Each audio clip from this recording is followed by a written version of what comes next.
Hello, people of Earth, and hello, Murray Griffin. Hello, Francisca Curran. How are you doing?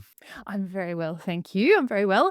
And Murray, look, on a scale of 1 to 10, how excited are you about this super special bonus dramatic episode that we have of the Earthed podcast this week?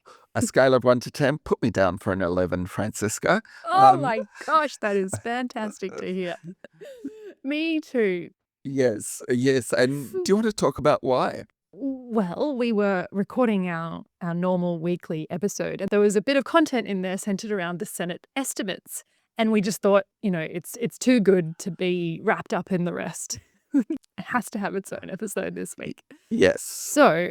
So in this special bonus episode, we're going to look at the world of federal parliament. And just as a bit of an overview, a few times a year, senators get to quiz federal officials about government policies and programs through what's called, as I mentioned, Senate estimates. And the senators relish it because there's a chance to do a bit of digging about government programs and to find out things that haven't been made public. And the latest Senate estimates hearings took place in Canberra just last week. So before we get into what was said, it's worthwhile understanding how these sessions work. So here's a quick rundown. Basically, senators wander in and out of the sessions to ask questions about the programs that interest them most, with the senator who is responsible for chairing the estimate session responsible for allocating who gets to ask questions in each time slot. And environment officials front up to the senators to answer questions in batches, depending on what policy area they work in. Now, while most senators and most officials come and go, two people are there the whole time to keep an eye on things and intervene if they want to make a point, or if they just want to clarify a particular answer, or in some cases, deflect a line of questioning. One of them is the head of the Department of Climate Change, Energy, Environment and Water, and the other is a government minister. Last week, it was Environment Minister Murray Watt on day 1 of the hearing, and it was Industry Minister Tim Ayres on day 2. So that's the structure of Senate estimates. But before we get into some of the news that came out of it, it's worth commenting a bit on what I guess you could call the theatre of an estimates hearing and some of the personalities. That's right, the drama. So estimates hearings are lengthy and a bit of a grind, and coalition and independent senators, they're often trying to find out details from officials that either the officials aren't allowed to answer or the government doesn't want them to answer. And also, senators only have a short amount of time to ask questions in each slot, so the pressure can really build up in an estimates hearing.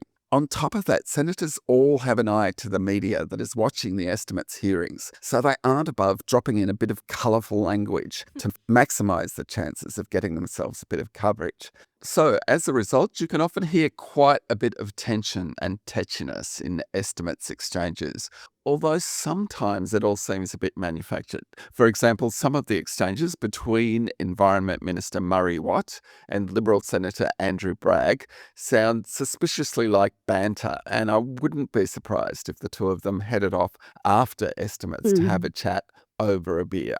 Anyway, let's get into it. And we're going to start with some of the colour, I guess you'd call it, of Senate estimates. And here are some of our favourite bits. So we're going to start with a little exchange between Murray Watt and Andrew Bragg, where Senator Bragg is trying to do the perfectly legitimate task of trying to work out how much it will cost to set up the new federal EPA that starts on July 1, or as he calls it, this new thing.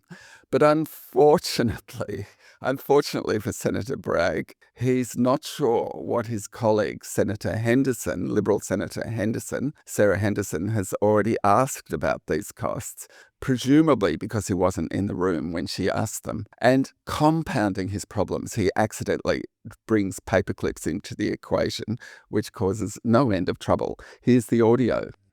Okay, so did you already cover how much this new thing's going to cost? Well, I think we just did.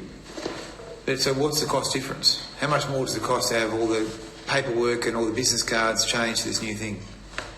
Paper clips, whatever. Well, I think the EPA... You've already been asked that? I think the EPA will use the same paper clips as the department. I don't think they're looking at a different brand of I'm just trying to work out whether these things have already been traversed. No, the issue of the paper clips of the EPA has not yet been traversed. You're the first to introduce that. Okay, because of course I think most people would think, well, why do you need a whole new bureaucracy when you've already got a perfectly good one? Well, with the greatest of respect to the department officials, you would be the first member of the Liberal Party to say that the current system is perfectly good. Yeah, I love Oh, that. that's good. It's great, isn't it? I love that little This exchange. is the thing that keeps you listening. I Well, love that there's yes. some idea that new paper clips might be needed as well. Like I know, branded new paper clips. Anyway, and then we've got this little exchange between Senator Bragg, who wants to ask about environmental offsets and housing. Look, it's very brief, but I do love it. Here we go.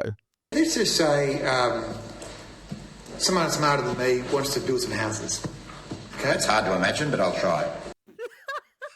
That's Oh, it's pure gold, but also when the exchange continues, you can see how difficult it is to talk about the concept of environmental offsets, with even the officials getting slightly confused about offsets on this theoretical housing estate. So have a listen. So let's just say, Joe Bloggs comes along. Joe Bloggs, he wants to build some houses. There's a few trees there. There's 50 trees there. What kind of trees? They're old eucalyptus trees. That's actually an important question because it depends whether the proposed activity is likely to have a significant impact on a nationally protected matter. Some trees can be cleared to your heart's content, some can't. Well, let's just say it's a gum tree. It's a sort of tree that is all over Australia and it's actually been taken all over the world. When you see gum trees in other countries like in Greece and Israel, whatever. I'm not sure where you've been. Probably some. I've never travelled to either of those countries. Well, I'm sure you've been lots of fancy places on your ministerial jet. Unfortunately not. Anyway, Joe Bloggs wants to build some houses. There's 50 gum trees. Does he have to build or plant 50 new gum trees somewhere else to build the houses? Well, these are sort of practical, simple questions people want to get answers. Sure. So I'll hand to the officials to give you a hypothetical. Well, I mean, it is hypothetical, and there are dangers in talking hypothetical. No, it's 50 trees, 50 I'm an trees. accommodating kind of person, and we'll do our best to answer. Senator, it's not just, if we're talking about 50 gum trees. 50 gum trees, Yep. It will depend, are those 50 gum trees breeding habitat for a protected matter? Are they habitat for a migratory species? They're just old gum trees. There's nothing in them. But I'm saying those things... They're rusted up. So if there's no significant impact on a matter of national environmental significance... They're regular. Then, sorry, pardon, I couldn't There's hear you. not even a bird flying past it in the last couple of months. So I think, sorry, I might take back to first principles. The calculation is on the nature of the impact. So if there's no impact, there's no offset required. Okay. Can I just... It's an important point. Yeah. If Joe Bloggs, as you say, if their housing development is proposed for an area where the trees they would need to remove are not a nationally protected matter because they're not an endangered kind of tree and they're not habitat for a threatened species, They can just do it. then they don't even need a Commonwealth assessment or approval.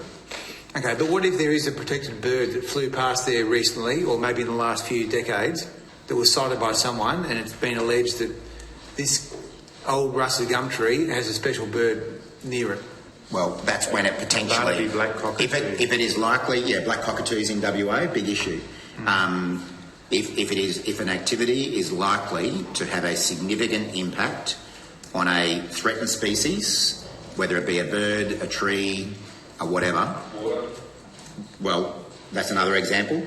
Yep, that's another example of nationally protected matters.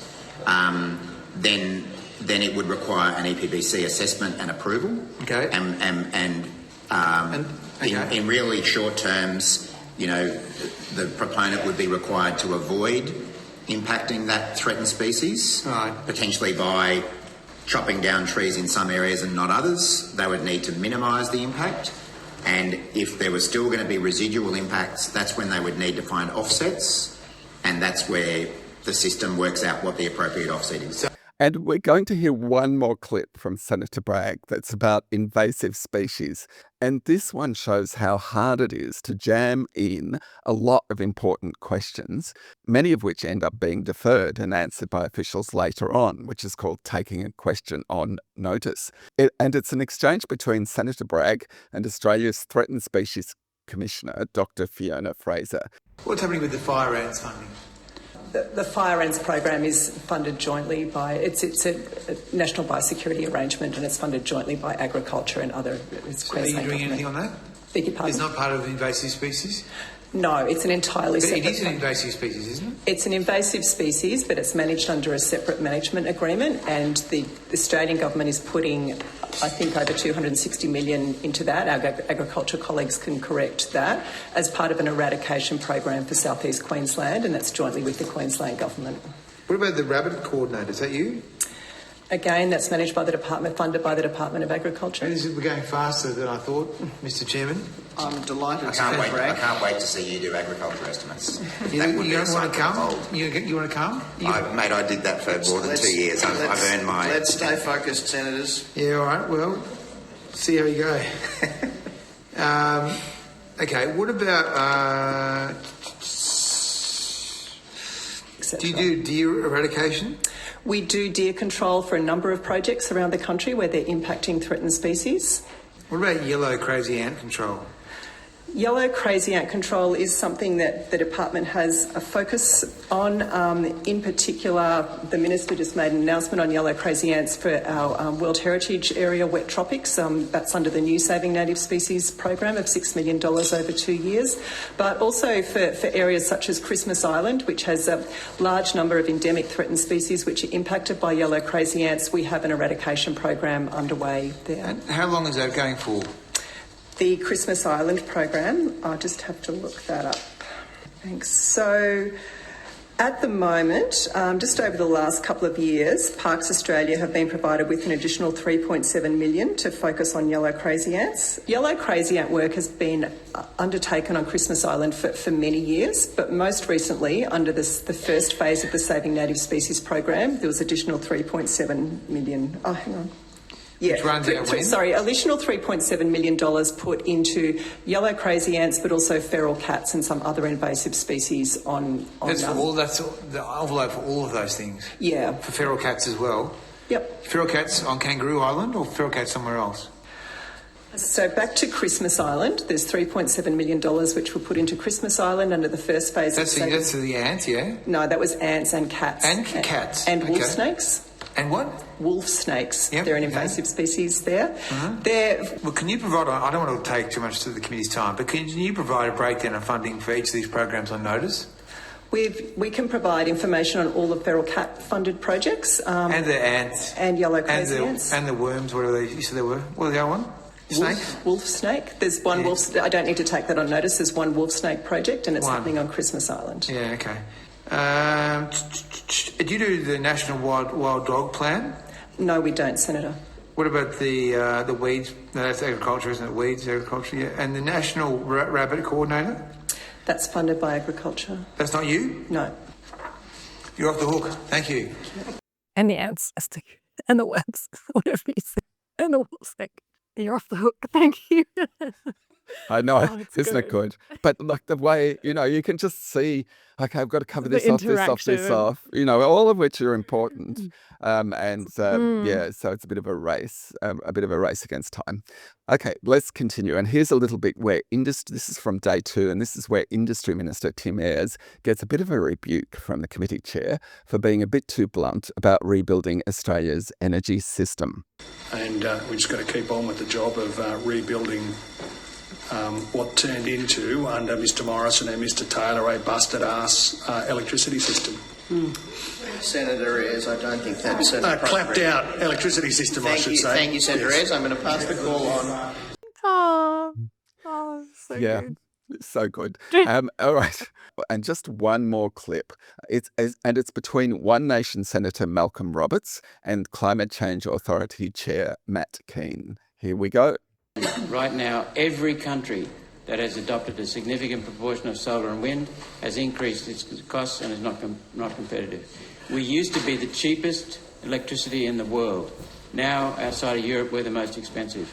And only 3 countries in Europe are more expensive than us.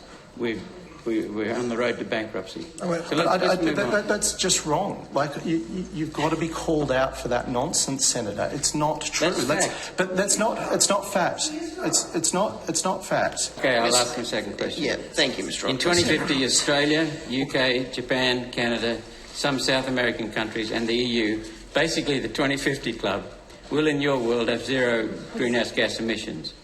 Australia's emissions will be down because our economy will be decimated. China, India and the US will hoover up our industry and leave us with no emissions because we will have no industry. Your sessions often talk about modelling. Have you modelled what the Australian economy will look like in 2050 from the perspective of GDP per person and share of national income going to wage and salary earners? Well, Senator, have you modelled them? But I was trying to answer your question from earlier, which Senator Ayres took up the platform from me. But I mean, Bloomberg New Energy Finance, which is a very recognised analyst of energy matters, looked at the cost of new build energy, and it quotes solar at about $39 US per megawatt hour, wind a bit higher, $40 to $55 per megawatt hour. Battery prices fell 8% last year to about $108 per kilowatt hour. In January, Bloomberg New Energy Finance estimated that the levelised cost of electricity for new coal was about $297 per megawatt hour without a carbon price. So in Australia, new solar was $68 a megawatt hour, wind $115 a megawatt hour, and then new coal without a carbon price, nearly $300 a megawatt hour. So you're arguing nonsense. Clearly, from an expert analyst, Bloomberg has Finance, also said we're going to transition it perfectly. I'm just trying to say the facts are there. Like, you're just quoting nonsense. I'm reading from Bloomberg New Energy Finance. So I'm happy to table Bloomberg New Energy Finance's report. Yes, please do. Maybe you could table your report from the dark recesses of the web. The dark recesses of the web. So I love it.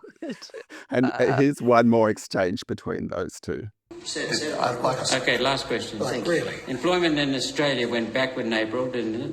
The number of people in a job was less at the end of the month than the start. Green jobs are doing a crap job of making up for job losses in the productive economy. Mr. Keane, what will be the employment rate in 2050 under net zero?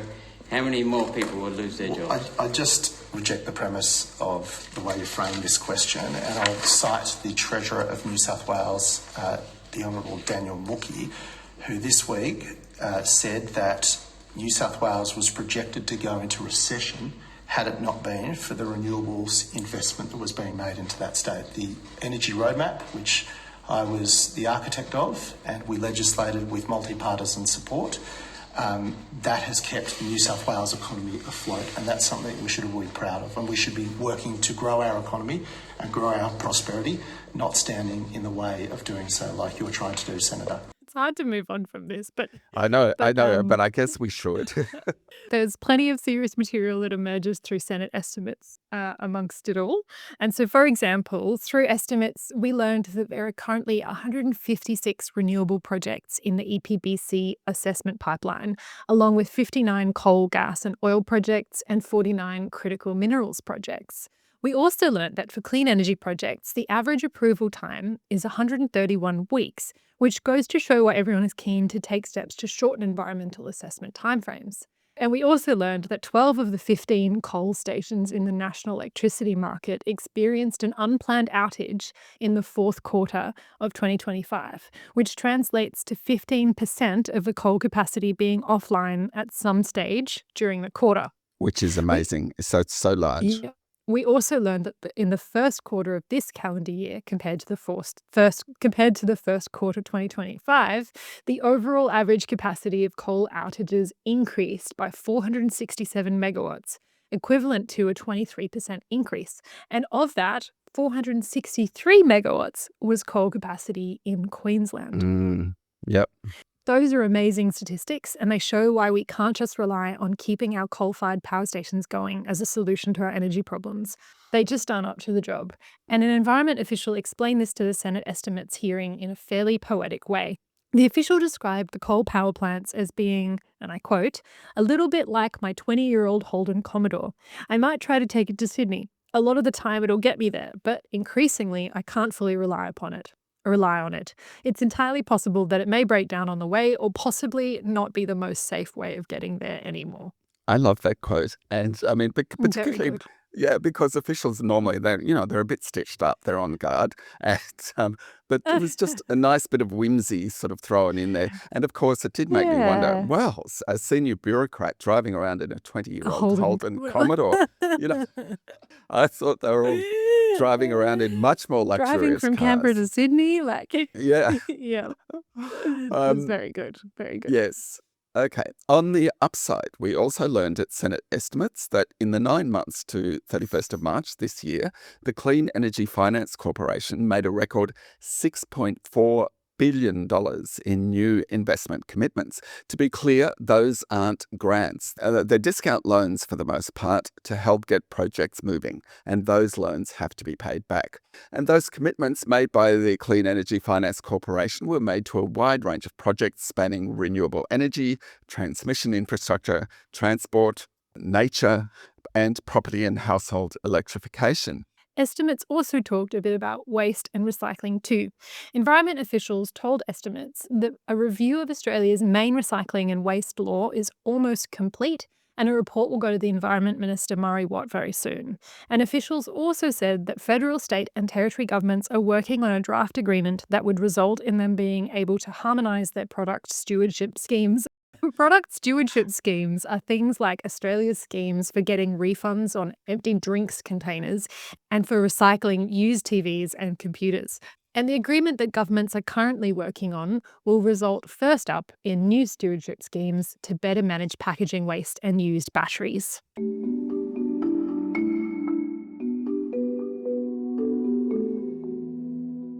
I mean, why would you watch reality TV, Murray, when you can, When you can, when you can just tune watch. into Senate estimates? Absolutely. Well, Yeah. increasing your knowledge about important climate issues, honestly. Well, it's true. Some parts of it are really intriguing, either because of what's said or, just because of the humor of it.